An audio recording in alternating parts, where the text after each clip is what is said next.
Assalamualaikum Sobat YouTube, apa kabar? Semoga sehat semua di sana ya. Amin. Kali ini saya berada di masjid terbesar di Provinsi Jawa Barat, namanya Masjid Al-Jabar untuk menunaikan sholat Jumat. Jam di sini menunjukkan pukul 11 waktu Indonesia Barat.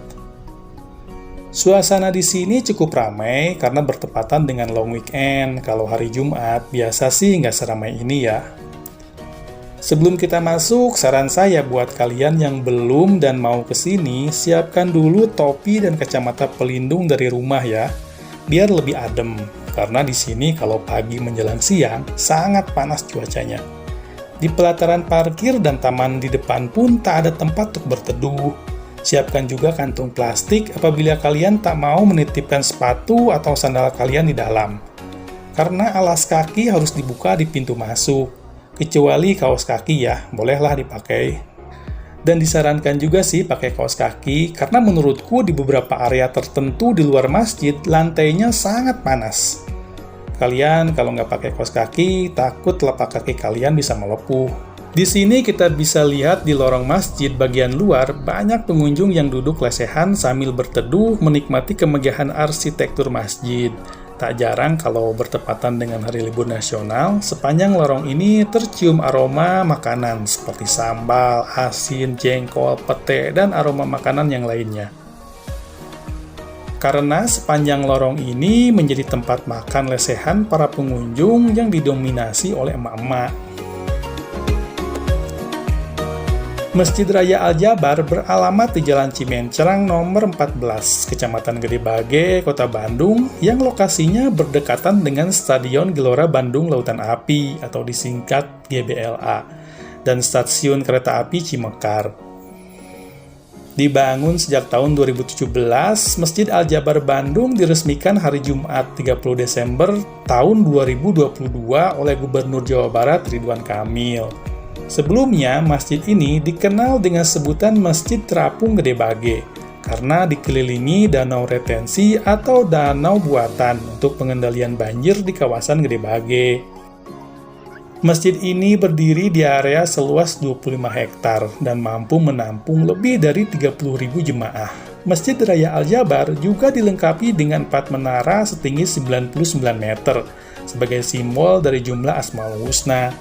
Bangunan Masjid Raya Al-Jabar memiliki sentuhan khas Jawa Barat yang dapat dilihat dari puncak atap, yaitu ikon tusuk sate, seperti yang terdapat pada gedung sate dan kantor Gubernur Jawa Barat.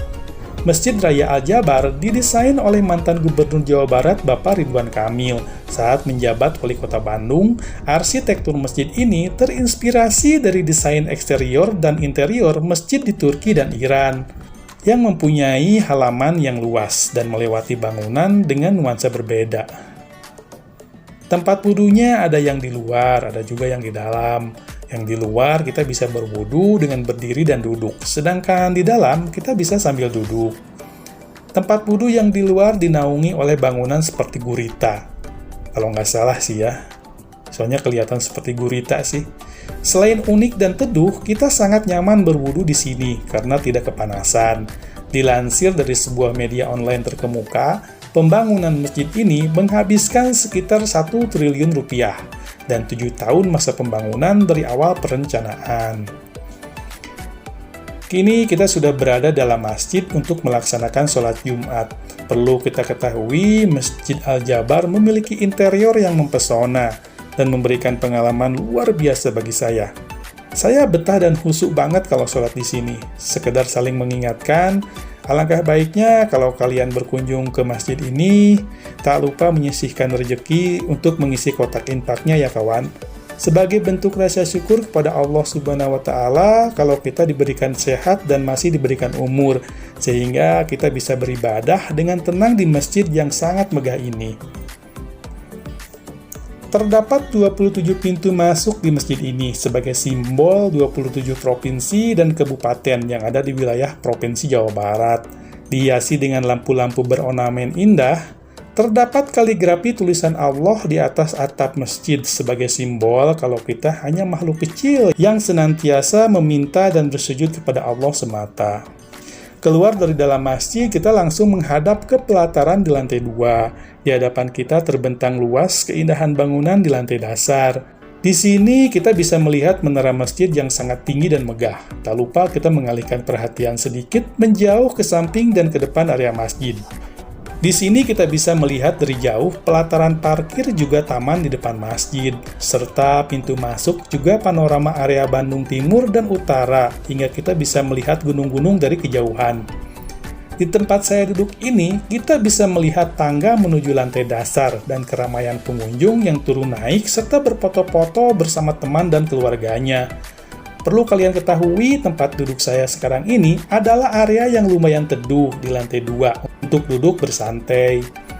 Terdapat juga akses jalan yang cukup lebar untuk naik turun. Jalan ini bisa dijadikan akses alternatif selain akses tangga yang tadi kita lihat. Juga sangat bermanfaat sekali untuk saudara-saudari kita kaum difabel, agar mudah menaiki dan menuruni masjid dengan nyaman dan aman. Sekarang saya berdiri di ujung lorong bagian utara yang menghadap langsung ke danau. Kita bisa melihat laju kereta api di sini dan melihat menara bagian belakang sebelah barat. Berbicara tentang danau yang mengelilingi masjid, berdasarkan info yang saya baca di media online, rencana kedepannya akan diperbarui lagi danau ini, agar lebih bersih dan layak dipakai untuk berlayar dengan perahu, sehingga para pengunjung bisa berlayar mengitari area masjid dari sudut yang berbeda-beda. Mengitari semua area masjid membutuhkan energi yang sangat besar. Rasa haus dan lapar akan datang di saat kita merasa lelah mengitarinya. Diusahakan membawa minuman yang cukup ya, agar tidak kehausan di area ini. Tersedianya tempat air minum gratis bukan jaminan kalian bisa meminumnya, karena dengan jumlah pengunjung yang banyak, hanya nasib baik saja yang memungkinkan kalian dapat kebagian meminumnya. Di sini tersedia banyak tempat sampah. Mari kita sama-sama membuang sampah pada tempatnya. Saya jadi ingat ketika awal dibuka masjid ini untuk umum, begitu banyak sampah berserakan di kolam sekitar masjid. Aduh, sungguh sangat miris melihatnya. Tak terasa perjalanan mengitari area masjid ini sudah lebih dari 1 jam. Sampai pada kesimpulan, secara pribadi bagi saya berkunjung ke tempat ini sangat menyenangkan.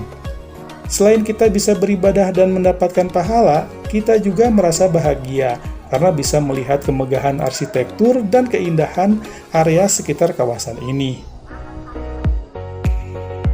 Demikian tadi perjalanan saya di Masjid Al-Jabar. Sampai jumpa di video selanjutnya ya. Silakan like dan subscribe channel ini apabila bermanfaat buat kalian.